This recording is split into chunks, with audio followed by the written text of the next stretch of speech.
11번째 서한. 하느님의 보다 더 큰 영광을 위하여. 외방 정교회 대표 리브와 신부님께. 서울에서 1845년 4월 6일.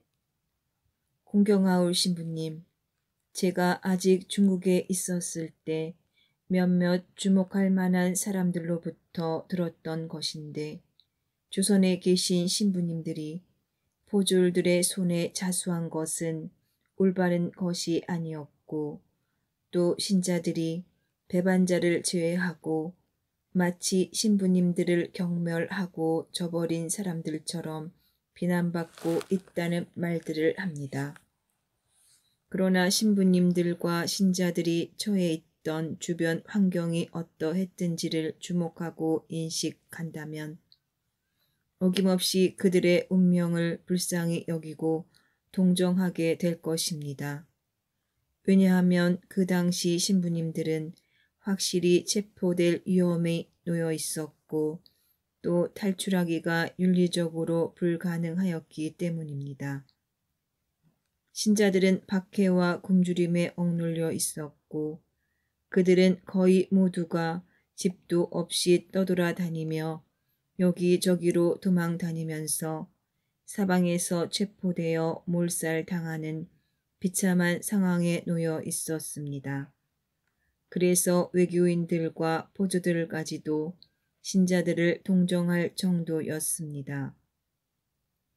신부님들은 모두 신자들을 위해서 계셨고 또 신자들은 전부는 아니지만 거의 모두가 신부님을 위해서 있었습니다. 신부님들은 신자들의 영혼과 육신의 구원을 열성적으로 돌보셨습니다. 또 신자들은 가능한 한 신부님들을 숨겨두려 하였고 신부님들을 위해서 목숨을 내놓을 각오까지 하였습니다.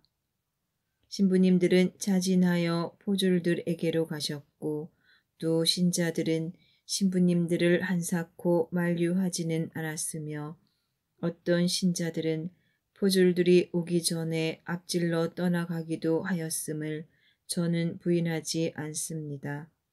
그러나 윤리적으로 달리 행동할 수가 없었습니다. 이다지도 좁은 왕국에서 조정은 신부님들을 체포하라고 명령하였고 주교님은 신부님들에게 여러 차례 편지를 보내시어 신부님들을 부르셨습니다. 포졸들이 사방에 깔려 있었고 그들은 신부님들을 수색하면서 이미 문턱에 가까이 오고 있었습니다. 주교님은 불가피한 사정에 몰려서 당신의 사랑하시는 신부님들을 최후의 형장에 속히 오도록 명하신 것입니다. 신부님들은 주교님의 명령에 순명하였고 또 탈출할 수도 없었습니다. 신부님들은 잠시 동안은 탈출할 수 있었겠지만 당신들이 구하려고 온 자기 양들을 위하여 많은 환난을 무릅쓰고 죽음의 길을 떠났습니다. 그러므로 저희의 판단으로는 그것은 가호가 아니라 덕행이었습니다. 마찬가지로 신자들은 신부님들의 명령에 순종하여 포졸들을 찾으러 갔습니다. 신부님들이 그리스도의 모범을 따랐음을 보십시오. 그리스도는 당신의 제자인 유다스에 의해 넘겨졌고 신부님들은 그들의 제자인 신자에 의하여 넘겨졌습니다. 그리스도는 당신 아버지께 순종하시어 죽음을 향해 가셨고 신부님들은 주교님께 순종하시어 죽으러 가셨습니다. 그리스도는 최후의 만찬을 끝내시고 떠나가셨고 신부님들은 최후의 만찬으로 미사 성제를 봉헌하시고 떠나가셨습니다. 그리스도는 당신 양들을 위하여 자의로 자신을 죽음에 내맡기셨습니다. 이처럼 신부님들은 자기 양들을 위하여 자의로 자신을 최고의 형벌에 내맡겼습니다. 신부님들은 신자들이 사제를 필요로 하는 처지에 있음을 모르지 않았고 또 그들의 목숨이 귀중하다는 것을 모르지 않았습니다. 신부님들은 당신들이 죽은 다음에 미래가 어떠하리라는 것을 똑똑히 알았고 목자 없는 양들이 뿔뿔이 흩어질 것이요 장차 이리와 늑대들이 주님의 양떼를 잡아 먹으리라는 것을 예견하였습니다. 신부님들은 죽음의 길로 떠날 준비를 하였습니다. 신자들이 몰려와 모두가 슬픔에 젖어 목자들을 바라보면서 자기들을 고아로 남겨놓고 죽음의 길로 떠나가지 마시라고 간청했습니다. 신부님들은 어머니와 같은 애정으로 성서의 말씀을 들려주면서 그들을 위로하였고 자기들은 웃 어른의 명령으로 죽음의 길로 간다고 타일렀습니다.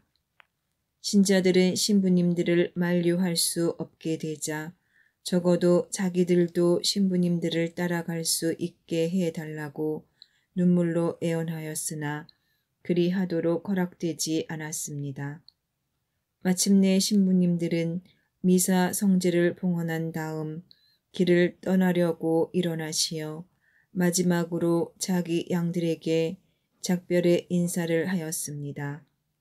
신자들은 눈물을 흘리면서 이제는 더 이상 목자들을 뵐 수 없게 되었음을 통곡하였습니다.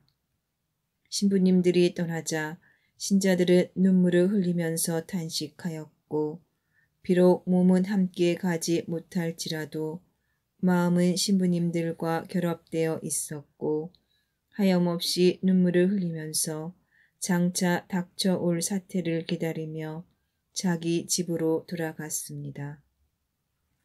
부졸들은 신부님을 보자 관례를 벗어나 부드럽게 대하였고 아주 예의 바르게 대우했습니다. 관장들도 많은 동정을 베풀었습니다. 여행을 하는 동안 아주 잘 대우하였고 감시를 하지 않고 내버려 두었으며 어디를 가든지 허락하였습니다. 밤에도 포졸들이 신부님들을 매우 신임하여 마음 놓고 편안히 주무실 수 있도록 물러갔습니다. 그들은 필요한 것을 모두 제공하였고 말에 태워 조심스럽게 끌고 갔습니다. 서울에 끌려온 신부님들은 존경하올 주교님을 뵙고 나서 모두가 같은 의금부 감옥에 투옥되었습니다. 그들은 고문을 많이 받았지만 하느님의 은총으로 용감히 참아 견뎌냈고 지극히 가혹한 고문을 받으면서도 주 그리스도를 용감히 증언하였습니다. 그들은 조국으로 돌아가라는 명령을 받았으나 이를 받아들이지 않았습니다. 그들은 하느님을 저버리라는 경고를 받았지만 이에 놀라 큰 소리로 하느님을 증언하였고 다른 신자들을 신고하라는 강요를 당하였으나 이를 무시하였습니다. 그 때문에 또다시 참을 수 없는 가혹한 고문을 당했습니다. 그들은 모든 형벌을 극복하고 사형을 선고받아 1839년 9월 21일에 거룩한 피를 흘려 순교함으로써 하늘나라로 개선하였습니다. 거기서 그들은 영원히 다스릴 것입니다. 신부님들이 죽음을 당한 후에도 신자들은 2년 동안 더 박해로 시달렸습니다. 마지막 박해가 4년 이상 계속되었습니다. 그동안 신자들은 비창과 가난에 쪼들리고 이루 형언할 수 없이 비참하게 되었으며 박해뿐 아니라 무수한 재앙을 당했습니다. 4년 전부터 좀 멈추고 있지만 아직 평온한 상태는 아닙니다. 오늘날은 신자들이 실제로 박해를 당하고 있지 않고 또 신자들을 살해하려고 수색하는 적극적 박해는 없지만 신자들이 예전보다도 더 비참한 생활을 하고 있습니다. 왜냐하면 포졸들은 신자들의 집이라는 혐의가 잡히기만 하면 즉시 그 집을 점거해 버리기 때문입니다. 그뿐 아니라 신자들은 모진 박해를 당한 끝에 맥이 빠져 열성이 식어져서 대다수가 냉담자들이 되었는데 예전과 같은 열성과 상태로 돌아올 희망이 전혀 보이지 않았습니다. 그러나 오늘날에는 전진하기 시작하고 있습니다. 신자들은 점차 열성이 오르고 그 수도 날로 늘어가고 있습니다. 배교자들은 참회하고 하느님께 돌아오고 있습니다. 외교인들에게 아무도 설교한 사람이 없지만 많은 사람들이 그들의 오류를 버리고 가톨릭 종교를 받아들이고 있습니다. 천주교 신자가 되려고 하는 외교인들이 많이 있으나 신자들은 박해가 무서워서 자진하여 그들에게 종교를 전하려는 엄두를 감히 내지 못하고 있습니다. 거의 모든 백성이 그리스도의 종교를 찬양하고 그 종교가 참된 종교임을 고백하며 박해가 없었더라면 그들도 신자가 되었을 것이라고 말하고 있습니다. 따라서 오로지 박해가 무서워서 감히 귀의하지 못하고 있을 따름입니다. 포졸들도 서로 다음과 같이 수군거립니다. 만일 박해가 없다면 누구라도 송아지 새끼가 아닌 이상 천주교 신자가 되기를 마다할 사람은 없었을 거야. 천주교는 참으로 훌륭한 종교이기는 한데 우리가 만일 신자가 되면 아무것도 우리가 원하는 대로 마음대로 행동해서는 안 된다는군. 온갖 모욕을 인내로 참아내고 언제나 어디서나 겸손하여야 한다네. 자기 자신과 세상 사물을 경시하며 모욕을 받더라도 보복을 해서는 안 된다네. 그러니 비참할 것이다. 세속적인 것은 아무것도 할 수 없기 때문에 사람이 이 세상에서 산다는 것이 아무 소용이 없을 것이다. 일반적으로 외교인들은 천주교 신자들이 정직하다고 알고 있고 신자들의 비참을 동정합니다. 박해 때에는 신자들에게 여러 가지로 은혜를 베풀어 주었습니다. 외교인들은 어떤 좋은 것이나 놀라운 것을 발견하면 천주교인 소행이라고 합니다. 외교인들끼리도 어떤 것을 올바로 행하면 자네도 천주교 신자인가? 그래서 바르게 행동하려는 건가?